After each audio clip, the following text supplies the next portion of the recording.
রাগ কথাটা শুনলেই মনে হয় যেন কেউ গর্জন করছে, কেউ চিৎকার করছে, কিছু ভাঙছে। রাগ কথাটা ছোটোবেলা থেকেই আমাদের কাছে একটা ভিলেন হয়ে গেছে, কিন্তু ব্যাপারটা আসলে তা নয়। রাগ আপনার জীবন পাল্টানোর গোপন হাতিয়ারও হতে পারে। ভাবছেন কি বলছি? আসছি সে কথায়। নমস্কার বন্ধুরা, আমার নাম সন্দীপ গুপ্ত। আজ রাগ নিয়ে একটু আলোচনা করব।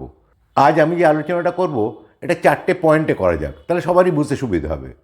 1 নম্বর হচ্ছে রাগ কন্ট্রোল করার বা রাগ কমানোর বিভিন্ন উপায়, এবং এর মধ্যে কয়েকটা আমার একটু বিদঘুট উপায় বলেই মনে হয়। 2 নম্বর, রাগ কথাটার অর্থটা কী, আসল মানেটা কী। 3 নম্বর, রাগ কত রকম ও কী কী। 4 নম্বর, রাগ করার উপকারিতা। প্রথমে শুরু করার আগে আমি একটা কথা বলে রাখি, রাগ খারাপ নয় এ কথা আমি কিন্তু বলছি না। রাগ খারাপ কোনটা?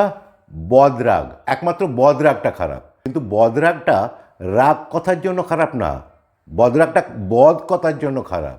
যেমন বদ অভ্যাস। বদ অভ্যাস মানে কি? খারাপ অভ্যাস। বদসঙ্গ মানে কি? খারাপ সঙ্গ। বদমেজাজ, বদমেজাজ মানে কি? খারাপ মেজাজ। বদমেজাজ, বদসঙ্গ, বদরাগ, যাই বলুন না কেন, বদ শব্দটা খারাপ। শুরু করা যাক প্রথম থেকে। রাগ কমানোর বিভিন্ন উপায় নানা সোশ্যাল মিডিয়াতে যা দেখি তার মধ্যে কয়েকটাকে আমি আপনাদের সামনে তুলে ধরছি। অনেকে বলেন যে রাগ হলে দাঁড়িয়ে থাকবে না, বসে পড়বে বা শুয়ে পড়বে, রাগ কমে যাবে। ভালো কথা। তারপরে চিন্তা করুন, আপনি রাস্তায় হাঁটছেন, কেউ একজন আপনাকে ধাক্কা মেরে সে উল্টে নিজেই বলছে দেখে চলতে পারেন না, তখন আপনি কি করবেন? যদি এই সাজেশন অনুযায়ী চলেন তাহলে কি করবেন? হাঁটছিলেন, দাঁড়িয়েছিলেন, বসে পড়বেন, আবার শুয়ে পড়বেন। লোকে পাগল বলবে না তো কি বলবে? অনেকে বলে রাগ হলে ডিপ ব্রিদিং করবে। এবার চিন্তা করুন, কেউ চাকরি করে, বস বিনা কারণে তাকে ঝাড়ছে, তখন আপনি বসের সামনে কি করবেন? ডিপ ব্রিদিং শুরু করলেন, চাকরিটা তো যাবে। অনেকে বলেন রাগ হলে 1 থেকে 20 অবধি, 1 থেকে 10 অবধি, 1 থেকে 50 অবধি গুনবে। এর সম্বন্ধে বিখ্যাত কবি এবং লেখক সুকুমার রায় 100 বছর আগে বলে গেছেন। ওনার একটা গল্প আছে রাগ কমানোর উপায়, সেখানে একজন ভদ্রলোকের রাগ হয়েছে, তাকে বলেছিল যে আপনার রাগ খুব বেশি, আপনি 100 অবধি গুনুন। তো যত গুনছে তত তার রাগ বাড়ছে, কারণ সে তো রাগটা প্রকাশ করতে পারছে না, উল্টে তার রাগ বেড়ে যাচ্ছে। শেষে 100 গোনার পরে হাতের সামনে যাকে পেয়েছে তাকে পিটিয়েছে। তবে হ্যাঁ, রাগ কি কমানো উচিত না? কমাবেন। কী করে কন্ট্রোল করবেন? খুব সিম্পল উপায় হচ্ছে যতটা সম্ভব কম কথা বলে সেখান থেকে তাড়াতাড়ি চলে যাবেন। এবার দ্বিতীয় পয়েন্টে আসি, রাগ কথাটার অর্থ কী।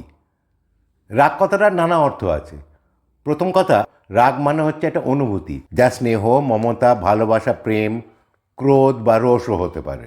দ্বিতীয় হচ্ছে, রাগ মানে একরকম রঞ্জক দ্রব্য বা রং করার জিনিস বোঝায়। তৃতীয়, রাগ মানে লাল রংটাকেও বোঝানো হয়। যেমন ধরুন রক্তরাগ। রক্তরাগ মানে রক্তর মতো লাল রং। তাম্বুল রাগ, খয়ের দিয়ে পান খাওয়ার পর যে ঠোঁটটা লাল হয় সেটা তাম্বুল রাগ।